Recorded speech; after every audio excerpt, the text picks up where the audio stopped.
speak up. I'm old, and I get older by the second. Some things that I was missing down here with Bud and those guys. You know, Billy sent out to ask me to do this, and it really, you know, what am I going to talk about? There's so many things I want to try to include, so I'm going to try to go over a lot. Please, at any time, if you have a question, just speak up. At the end, get with me. This picture was right after we won the state duels, and any of you guys that have been, and I know there's several, have been involved with a state championship of any kind. I was fortunate enough in Scriven County to be part of a football state championship. You understand just how magical it is. I mean, there are some people out there who come in and everybody knows they're there and they're going to breeze through it. Well, I've never been a part of that. Part of this whole presentation is based on me trying to make our program elite. Me trying to be that team that walks into the gym and we can wrestle terribly and still win, and everybody knows we're going to win. Well, I haven't been part of that. This championship, the Scriven County Championship I talked about, there were several people there, several teams there that could have won, should have won. You guys know how that goes. It's not always the people who everybody expects to win. First off, our host, Billy Maldonado. A lot of people don't know much about Billy. A lot of people know a lot about Billy, but I just wanted to share as a friend and as a teammate. Now, I don't know if you realize they're wrestling cards like baseball cards in a certain part of America. Here's a picture of young Billy in his robe at Iowa State with a really cool goatee. Right there, 3-time NCAA qualifier, captain of the Cyclones. He had some pretty good teammates, by the way, if you're catching my drift. All-American at Iowa State. And this was the coolest thing I'd ever seen. I've been around this sport for a long time, and I didn't know there were trading cards. And, you know, again, elite. You know, Billy left us when we got dropped, and he went on and wrestled at Iowa State, and I was fortunate to be a teammate of Billy's. Billy was the type of guy at Georgia State. We had a lot of hammers, And just like your hammers, sometimes they're more focused on how many nights they're going to go out drinking or how many girls they're going to catch up with in the freshman dorm. Billy was the damn standard for us, man. I'm telling you, we had some absolute studs because Billy came in and he worked. He didn't do stupid stuff. He hung out with the guys. He kept a relationship with the guys. He was the epitome. And if he's a team captain here, we're failing those cats. Imagine how he was for us. So, Billy, thank you for everything that you've done for me, man. These cards are really cool. Do you have copies of those? No, man. Shut up. I'm here. A little bit of my background. I've got a 9-year-old and a 6-year-old, Jack and Bo. And they're what it's about. They're what it's about. This is my wife, Jody. She helps me with everything. She checks my emails. She's got all my passwords. As busy as we are, if you don't have somebody checking behind you helping you, you need them. You need them. And I say she's my secretary. She runs my calendar. She does everything. We need that. She's become a huge wrestling fan. She starts, you know, kind of a lot of us Georgia State guys, we go to NCAAs every year and kind of catch up with each other. As kind of a reunion, and she's become a huge NCAA fan. Last year she got 2 new favorites, Weagle and Brookie here, and you know there's no coincidence there. You can tell that there's some physical resemblance to this guy who wrestled at Scriven County a long time ago. You know they're a lot like me physically, so clear favorites for her on the map. My background, not my background, but Georgia State. The first coach I ever had that wrestled was in college.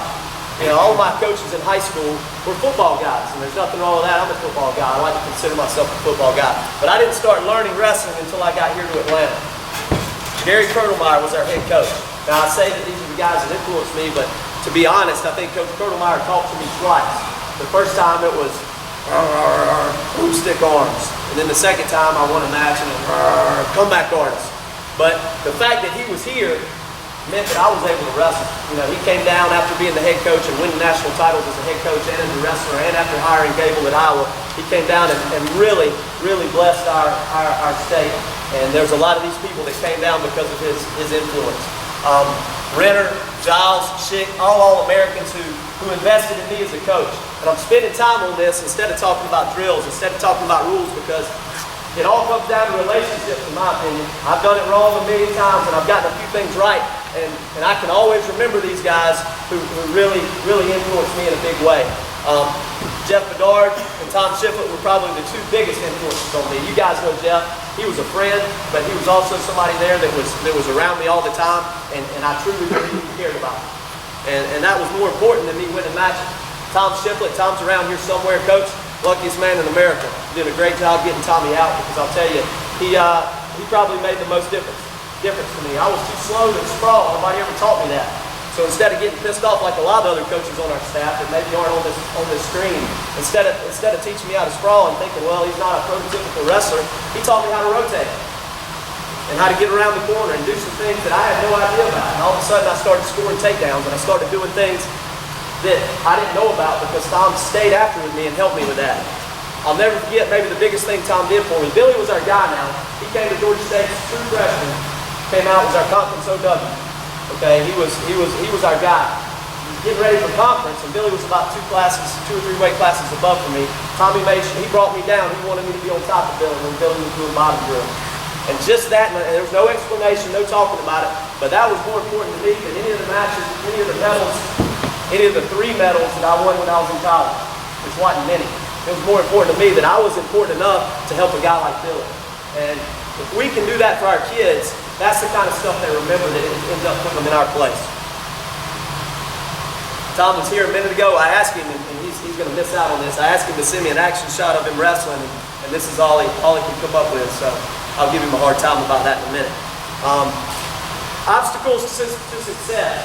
You know, there's a million of them, absolute million of them. We're going to start out with this picture right here, and I'm going to talk my way through this picture.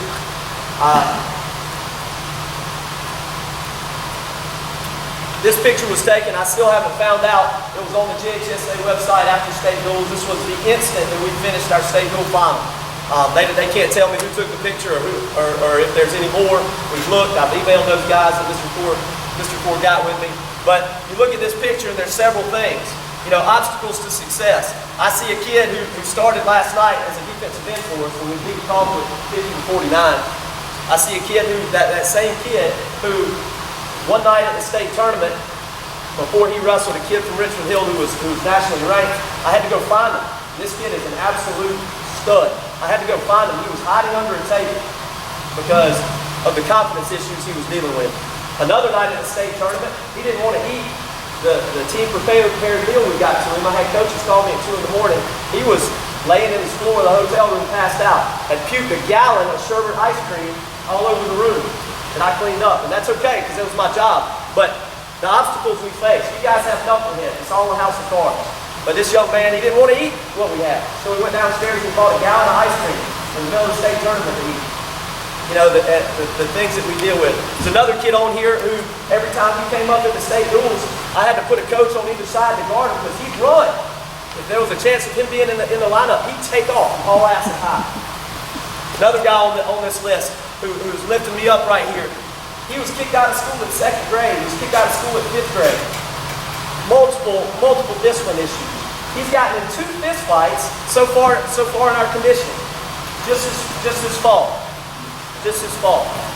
Another kid right there in the back who Jeff came up with a sweet deal for at Reinhardt College. He's already quit. Within the first week of practice, he didn't show it. He showed up late and said, "No, I don't want to do it." Another guy who's down here with the iPad, he's a self-contained kid. Some schools don't have those classes. We do. We have a lot of them. He'll do anything I ask. He's my favorite kid on the team. Take him home every day, and he'll do anything for the team.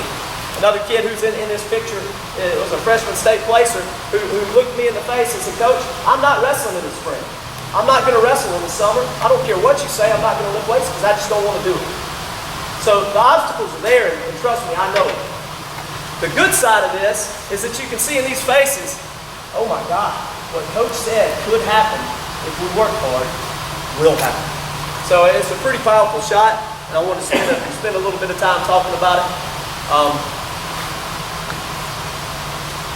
Drawing the line. You know, I'm probably my Achilles heel and my best piece of armor is discipline. I feel like, you know, I listen to Attack Style with Weber and Gable and those guys. If y'all don't listen to that, man, listen to it. You know, they talk a lot about independent versus dependent practice. You know, my guys, I'd love to be around some kids that are a little more independent, but they're not. So I try to structure and I try to give them boundaries. I know for me to be successful, if you tell me, hey, let's get this done, what's the time frame? Where do you want it put? Where do I go afterwards? I'm very specific with my guys because I want them to succeed. I don't want them to fail. If I leave it open-ended and don't define it, they're going to dick it up. That's the bottom line. So drawing a line with my guys is something that's pretty important. When I first got to Valdosta, our best guy on the team, the toughest guy on the team, returning state place, was somebody that everybody was scared of. He whipped their tail. He looked at me the first time we were setting up mats for summer duels. He said, "I'm not moving mats." I said, "Excuse me, I'm moving mats. You're moving mats. We're moving mats. Seniors don't move mats around here." And after about 3 more times of me talking to him, he wasn't going to do it, so we went home. A month later, when school started, we were doing a speed and conditioning thing outside, and he said, "Man, this is stupid. I want to play football." I said, "Who are you talking to?" That young man wasn't on our team. I'm all about giving young men chances, but when people, you got to be willing to drop the hammer on people. The first banquet I had at Morgan County, I like pictures, I like videos. So while I was talking, I had a screen up and we were rolling through pictures and action shots of the whole season. Before I knew it, the kids were they were just laughing and cutting on each other and tearing each other down. Look how stupid he looks. Look at his hair. Look at his socks. And that nauseated me. I turned it off. That's one of the biggest things that I fight is the culture of being a poor teammate. Hey, I'm going to build myself up by pointing out something negative to somebody else. And I fight that every day, and I know you guys do too. But at the same time, I draw that line, and I also I've told myself over the years, you got to lighten up. There were years at Scriven County and Morgan County where I had 7 or 8 people on the team. Because 7 or 8 people were the only ones that did exactly what I said. And if you can't do it right, your ass is going to be gone. Well, then you realize some of the guys that were jumping up and down in that picture, they could have been 3-time state champs, much more talented than people that I've ever coached. But they didn't want to be what they could be, but they wanted to be on the team. Sometimes you got to step back and say, okay, even though this young man doesn't want to do what he's capable of doing, what I know he can do, don't run him off. Don't run him off. Let him be part of the team. Let him take third. Let him take fifth. You know he doesn't have the damn confidence that he should have. He should be the baddest some gun in this gym, but he's not because he's just not there mentally. Don't run him off. Be frustrated, but don't run him off. Biting off more than you can chew. A few years ago, and I don't even know when, some of you old hats may be able to tell me, I was in the position that Billy was in. I was asked to be the Georgia Wrestling Coaches Association president. Out of vanity, I was like, yeah, absolutely. I bit off more than I could chew. At the time, I was the offensive coordinator at Morgan. I had just been appointed to the YAP, work-based learning coordinator. Had a baby at home. I was a head wrestling coach, and I was going to do this, and I shouldn't have. And this organization took a downturn after my first year for a few years, admittedly, because I didn't have time. Understand, don't bite off more than you can chew.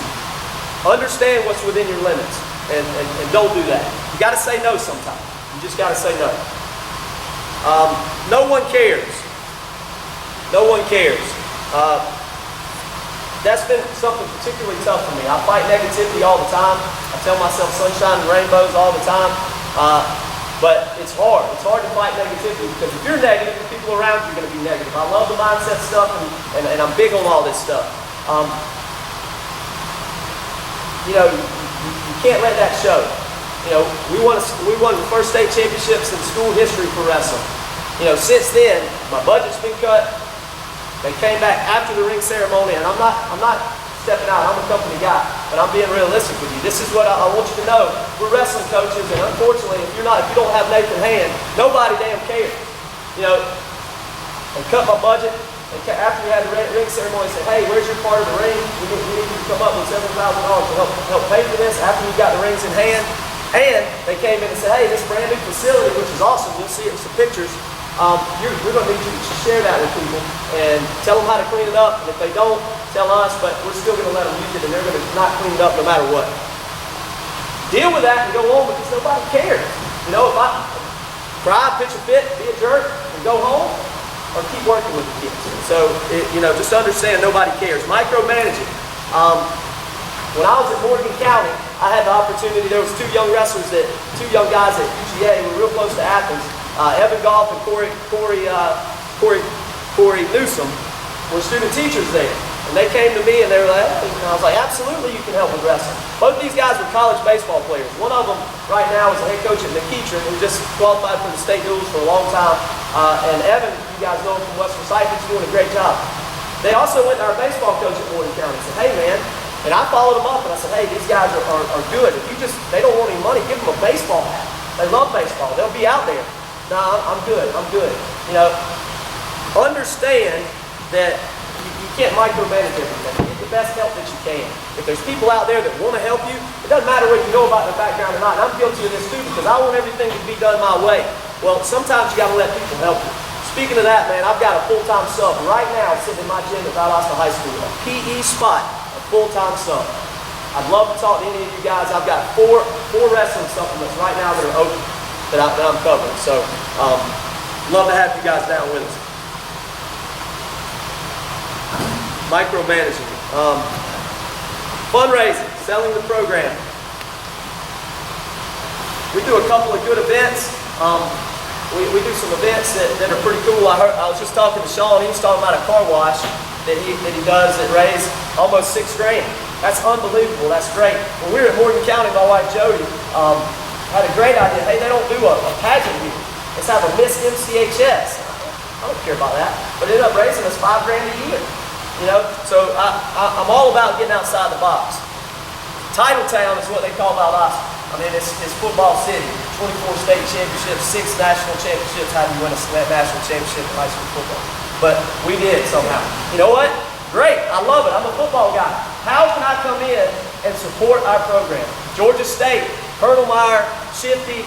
Man, we had chicken wing eating contests during the intermission of our duel with Oklahoma State. We wrestled in the park. I mean, what can we do? We had the candlelight dinner, the Sports Illustrated covered. What can we do? Well, Dan, this is what we're going to do. It is a huge pain in my ass, pardon my language, but because I set up for one day and take down the whole next day over Thanksgiving. But we have, and Alexander's coming. We wrestle. I love football. Hey, we're going to wrestle out there. Come check it out. Everybody wants to be in that stadium. So it's a really good thing. Get outside your box to raise some money. Wildcat Invitational. This is one thing that I came in and I was the first state championship, and they've been wrestling for a long time in Valdosta. I'm just a different flavor of wrestling. We had a brand new room, so I invested. I got Gold Rush to make me some 5-foot by 3-foot banners. Love it Ford is awesome. I wanted banners. Our room's about this size, and I wanted it huge. So we got on Facebook, and we found these guys from all over the damn country who had won state championship. And they came in, and right before the finals, we got 6 mats set up. We had about 40 teams. Those guys came out, and I presented them their copy. You know, that type of thing, you know, talking about trying to raise money and build up your program, those are the things that are important to you. Here's another thing that's been big for us. I started having a golf tournament. I had experience doing that with the Touchdown Club as a former football coach. It is a huge pain. So what? Nobody cares. We raise between 10 and 15 grand a year. And I've only got about 12 foursome. I don't even have enough to start one team on every hole. But I go out, and I'll tell you the key, guys, if you're raising funds, you go out looking like this, that's great. Super. If you take the kids with you, put a t-shirt on them, it's 10 times better. Let them have some ownership. Let them learn about what they're supposed to be doing. These guys go out, and they help me raise all this money. They don't have any damn choice. Sometimes I'll make them go in the business and put their headgear on and stand in the stands and do this behind me while I'm talking to the guy. Anything that we can do, and I hate to sound like a court jester, but sometimes we got to do those type things to raise awareness and raise some things in our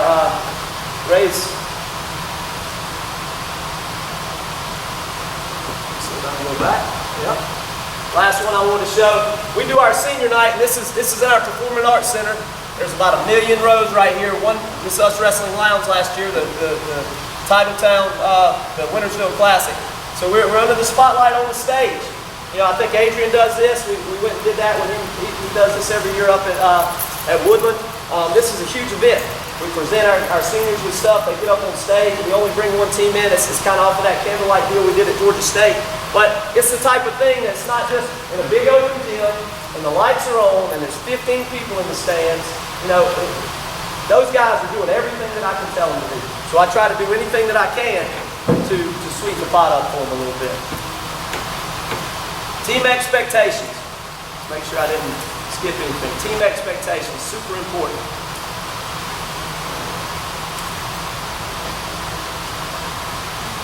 Be composed. Now I'm going to play a clip right here, and this is Matt Boss, and I don't have time. I should have told Matt Boss that I'm going to be talking a lot about their program because it's awesome. I've got tons of experience with Huddle as a former football guy. This is Huddle for wrestling, but better. You know, this is a picture of one of my heavyweights wrestling at the Gulf Coast Classic we went to last year. Brother Martin, a bunch of Louisiana teams, Alabama teams, Florida teams.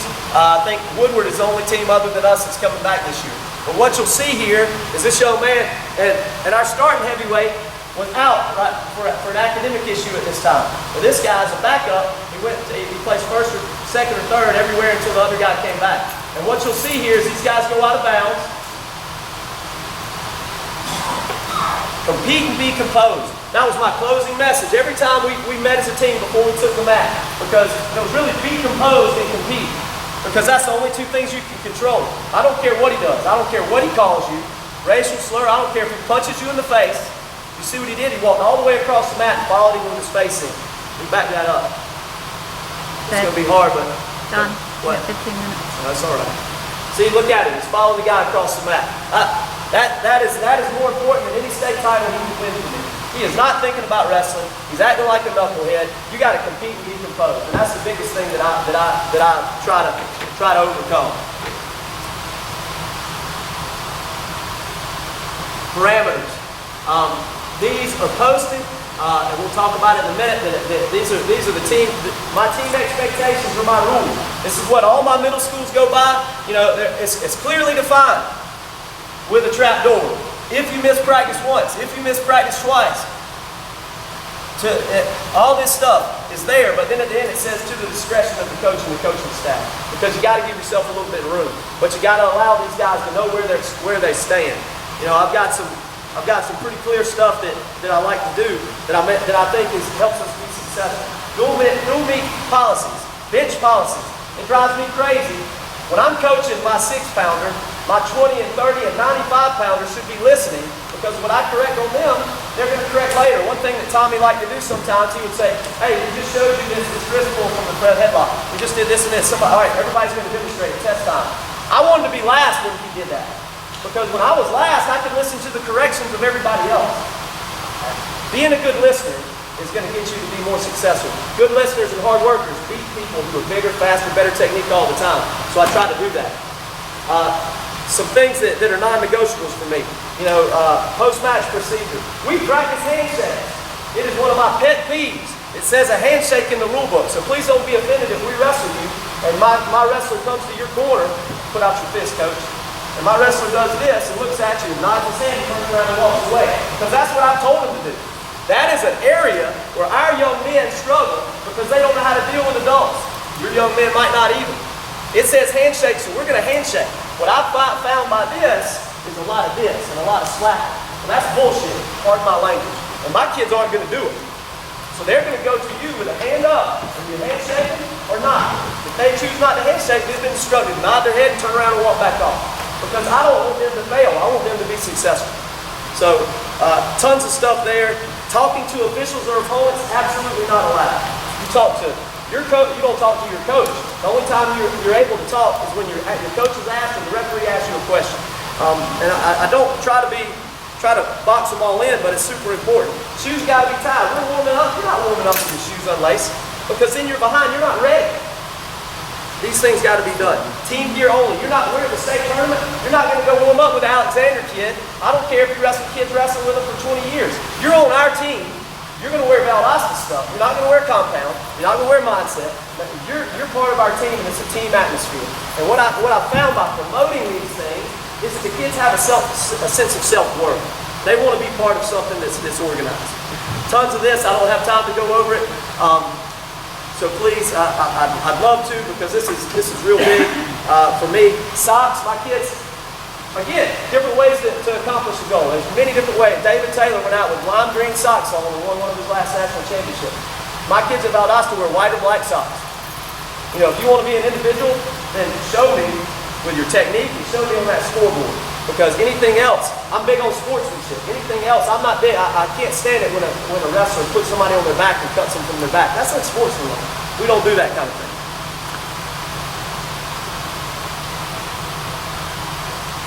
Billy, I'm gonna need your extra 5 minutes. Calendar. We wrestle 11 months out of 12. In the fall, right now we're doing 401s, which really we don't do a lot of wrestling. We do a lot of conditioning. I'm big on strength and conditioning. We do, and we train for some Super 32 stuff. Winter, we're all busy. Spring, it's all about NHSCAs. You know, we're training for that tournament and getting ready to ramp up for our summer. Summer, we get here, June, we host, y'all please come down. Every Thursday in June, I've got 6 mats out if I need 6 mats out. You know, we wrestle as many matches as we can. Free summer duels or matches, however many we get, every Thursday in June. And then we leave, and the conclusion of our year, the period on the end of that sentence is Disney duels. That's something that's huge for us and that we train for. July, go be a kid, go on vacation, buy your school clothes, do all that kind of stuff, and we train 11 months out of the year. Strength is non-negotiable. For a long time in my career, I was an elementary PE student. That was the best job in the world. Elementary PE coach, teacher. But now when I got into football and I became a strength guy, you know, that's the best thing in the world, because then we have a practice in the weight room. My athletes come in and they learn what to do. Summers, they come in every day in the summer and I feed them a full lunch, and then we lift, and then whatever time's left out of that 2.5 hours, we wrestle. If it's 30 minutes, we get 30 minutes. If it's an hour, we get an hour. But we eat and we lift first. Mental edge, we lift on game day, or match day, pardon me. Maybe I'm too much of a football guy. We lift. Now, you might think that's archaic, but here's the thing with me, and I've been from my Georgia State days, when we would go to the Peachtree Martin station and look, and Billy, you couldn't see the daylight. You couldn't see the top. And there's 100 million people coming up and down. There's security guards saying, Coach, you can't be here. This is dangerous. Get your coaches, get your kids out. Some of those guys would be like, yep, go, go. And we would run it. And we would puke. And he'd take us to Stone Mountain, and we'd run around the bottom and then run up the top. All that made me mentally tough. Did it make me more physically tough? A little bit, maybe. But what it proved me is that I can do anything. It doesn't matter. There's time on the clock, I can do it. And that was a huge impact on me, so we lift all the time. Because that's just another thing to work through. Your body's used to lifting, so we're gonna lift. Wrestling specific, and I do this. I train a lot of our athletes other than just wrestling. But wrestling specific. Let's go here. This mat boss thing, I'd love to talk to you about. I'm gonna go down here to practice videos, and I'm gonna come down here to the gear and change it, pull up what we got going on, and there's just tons of things that we can do, like our ladders, for example. 5 in. Let's go up here. We go to just filter it out. Ladder typewriter. We do our ladder drills in the stance. This may be something old to you. You may have already seen this. But it's something that I feel like my kids can do. Everything they do, I mean, why go through that? We're not going to be NFL quarterbacks or wide receivers, but we're going to work through that ladder in our stance. We're going to incorporate down blocks. We're going to incorporate level change. We're going to work. We go 2 in, 2 out laterally. We're going to go 1 foot in, 1 foot back, down block. 1 foot in, 1 foot back, down block. In their tennis shoes, out here in the parking lot. Because that's wrestling specific stuff.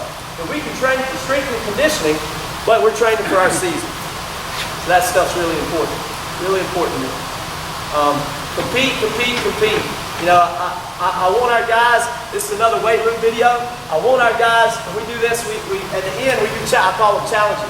If this thing will load, this is a pull-up challenge. We finish the total body lift. We got everybody in the gym. Tom Ryan says, we hang. I let them see how long they hang in between reps. I was like, let's do that this year. 1 1,000, 2 1,000, blow the whistle. Who can hang the longest? What's the challenge? If you're not doing a lot of pulls with your guys, strength and conditioning coaches, man, that's where we ought to live, on pulls. But that's what we're doing here. If you can see it. And I ask them to compete all the time. Compete on the ladders, compete in the rack, compete.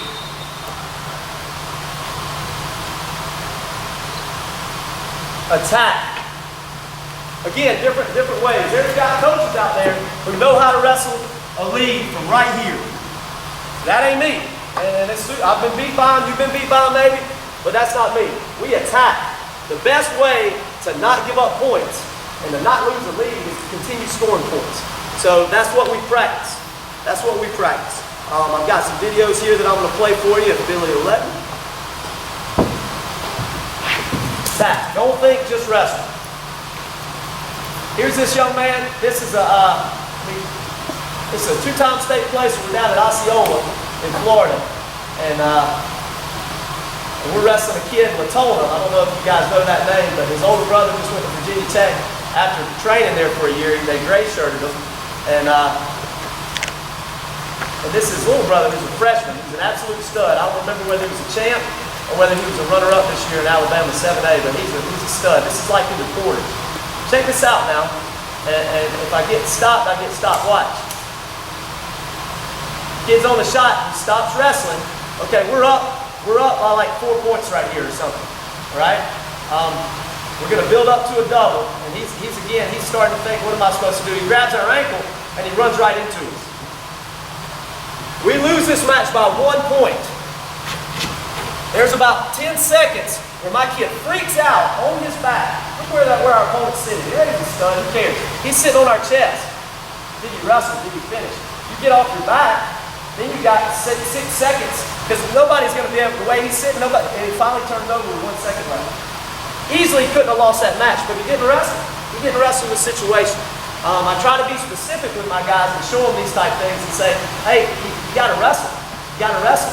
Shoot your guns. They hear me say that a lot. I'm not going to play this one. This was a heavyweight because I'm a little bit behind the time. But this heavyweight, we were down at Disney Duel, and it was 1-1, and there's 15 seconds left. We practice that situation for heavyweights, unfortunately. He stands up and breaks stance from the top. You dive into your single. He does it and he scores, and it was a huge breakthrough for him. Foot on the gas. I say that from the corner all the time. Now, I'm just going to let this play for about 30 seconds. This is the same kid. We're down at Disney Duels. We're wrestling Lake Highland Prep. I don't know if you heard of it, but they beat the hell out of us. First takedown, and y'all probably know who this kid is. I don't even know. I get tired of researching these guys and Googling them while I'm wrestling. But we get the first takedown like that. We try to turn him, and that kid resists us, so we're like, the hell with it. We go right back. You see how we turned our back to him? We weren't wrestling. Come right back in. Watch us. We get right back on the single. Don't have the courage to finish it. So that's the start. My kid's all over him, right? We lose this match like 19-5. Because this guy, and you can watch, I'll let it play for about 10 more seconds. He never stops moving. He wrestles, never stops moving. Shoot your guns, foot on the gas. I'm all about our guys trying to wrestle as high pace as possible. If you can't, then you can't. This is another video of the same kid. He started out against a returning state champ from Paulding, and he wrestled like that kid. He just got all after him. I'm going to skip it because I'm running over. But the bad. Here's another example of not wrestling, not attacking. This is my man. He's at Reinhardt now, and he's doing a great job. Great job. He's a football player. He's up at Reinhardt. He was a lot like me. He wasn't very good, but he wrestled hard. You know? Watch this. He gets a takedown on this kid from Houston County that's really good. This is in our region finals. Right at the end of the match, we get a takedown. Okay?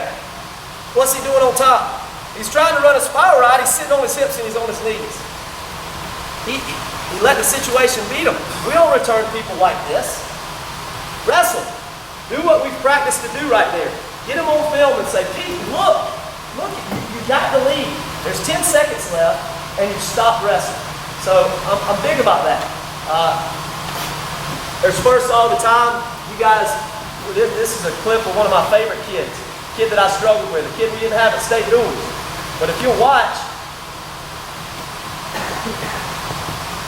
I'm going to come down here. He's wrestling Cole Cochran. We're at Mountain View Duels, which is an excellent event. We went up there and got beat up. And it's awesome. Watch what he does here on these takedowns. I've never seen people do this before.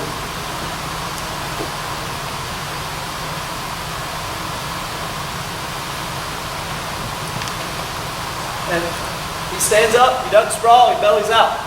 Cochran holds his head against the mat, and he stands up again. He's like, this guy's not wrestling. So he stood up again, and he stayed down. Cochran went behind him and scored. The kid just didn't move. He was broken mentally. I try my best to never show up kid. Never show a kid up. But the bottom line was that I had been through this with him before, and I'm not going to watch that. I threw the towel in, got him off. Look, you're done. You know, if The good, the bad, and the ugly. Sometimes kids don't attack. We got to teach them what's wrong.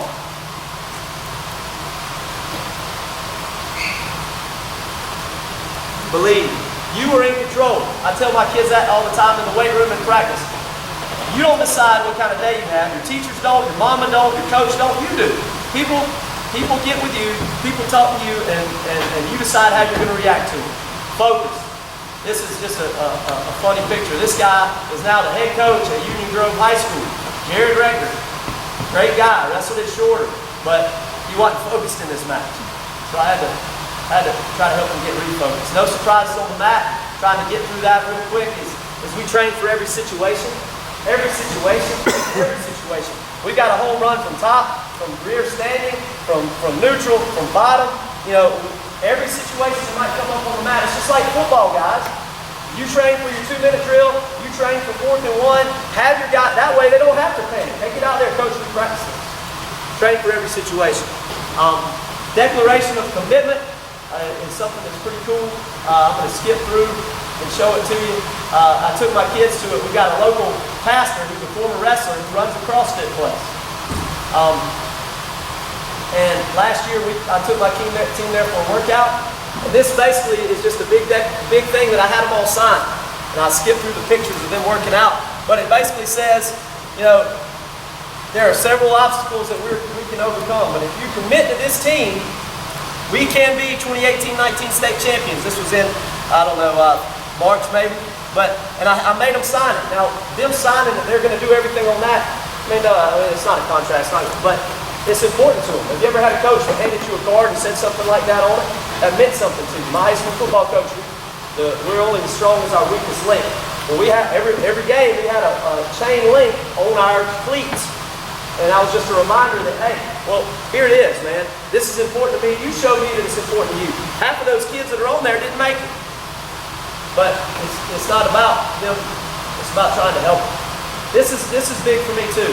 I do a lot of paperwork now that I'm not coaching football. I mean, it's like, you know, what else are you going to do? So we're going to do wrestling all the time. I have exit meetings with every one of my wrestlers after the year. What do I ask them? You feel you accomplished your goals? Goals for next year. What are your plans for this summer and this spring? Let them answer and then say, this is what my plans are. This is what our team plans are. And let's talk about how your answers are different than mine. When do you want to wrestle in college? I ask every one of them that. Okay, well here's the SAT dates. As coaches, when our kids take the SAT during the season, it's our fault. It's our fault. There are tons of times for those young men to take it. I don't give a damn what other sports they take. If you have expectations for wrestling to be important, then you got to let them know. Then I answer where I see you fitting in on our team. My concerns this year were, your best attributes were, because my concerns are huge. But I got to come behind that and say, hey man, what you did right though, this is what I really love about you bringing to our team. And then I video a bunch of questions. I video it and like this one. This is a video and I share it with our teachers.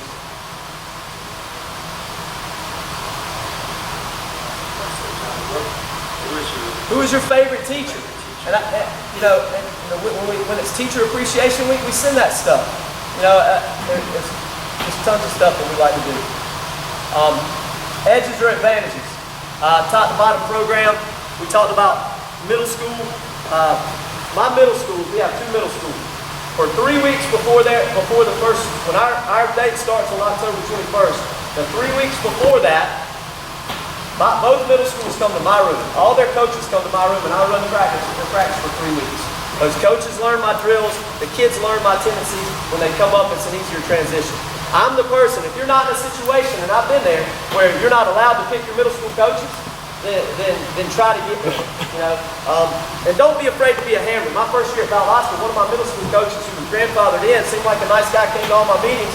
I said, hey, we're going to do X, Y, and Z. He did ABC. Hey, here it is right here. We're going to review it. Here it is on paper. We're doing X, Y, and Z. He did A, B, and C. At the end of the year, he was very upset that I let him go. I don't care how long you coach wrestling here. You're not going to coach for me because you won't do what I ask you to. Sometimes we have a hard time being a hammer. You got to be the hammer. Every toolbox needs one. If somebody's not helping you, don't be a nice guy and let them continue to mess your stuff up. Get them out. You're nodding at me because I'm doing a great job, not the finish, right, Bill? Time to wrap it up. Yes, sir. Wrap it up. Carry the red. You know, this is one of our assistant principals talking to our team. He was a veteran, talking about what we did, what he did. You know, every Wednesday we have Carry the Red. Relationship with football, there's no way that football should be a hurdle for you. You make it a point to go see that football coach. Our football coach came and talked to our team the same way. Know the rule book. That's something that's big for my kids, my coaches. I actually order a book for every one of them. They have to have it in their pocket, and I expect them to know the rule book.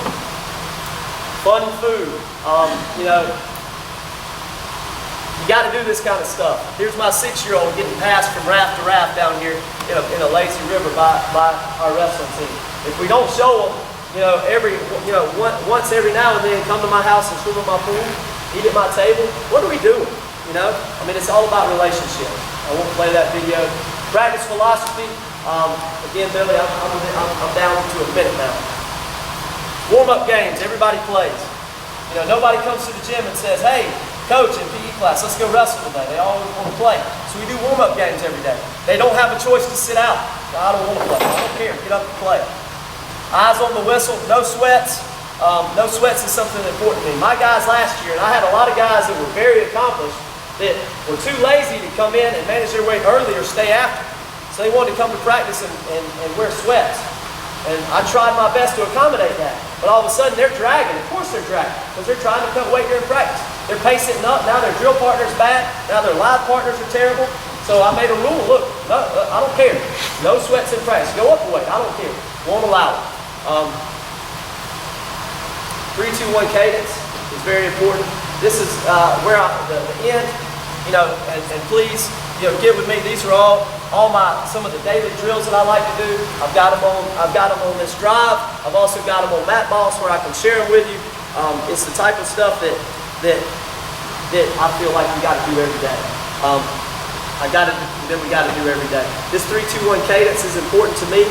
When we're getting up, my kids aren't getting enough reps, so I say 3, 2, 1, and they're on their feet. They're on their feet and they're going right to the next drill. And if I can't, if they're not doing that, then you've got guys down there who are getting 1 rep and everybody else is 5. So I think that's super important.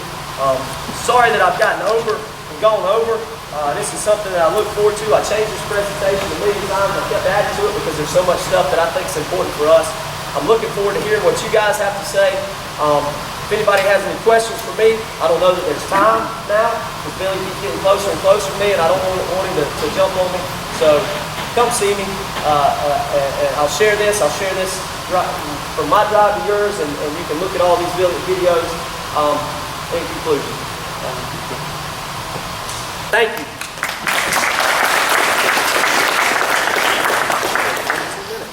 42 minutes. You're starting to think. Yeah, 42. It's like all coaches, right? We got 3 more reps. Really like 10 more reps. Guys, 5 more minutes. We're here for another half hour. 42 minutes. But Johnny Robbins, guy, he's the first guy I called. I've known him since I was 18 years old. I don't want to say this out loud, but I look up to him.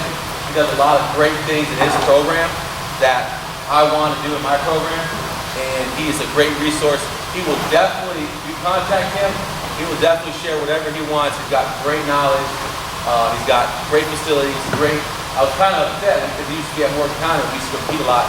I don't get a chance to see him as much, but I definitely don't want to see those Valdosta kids on the mat. They're freaking animals. So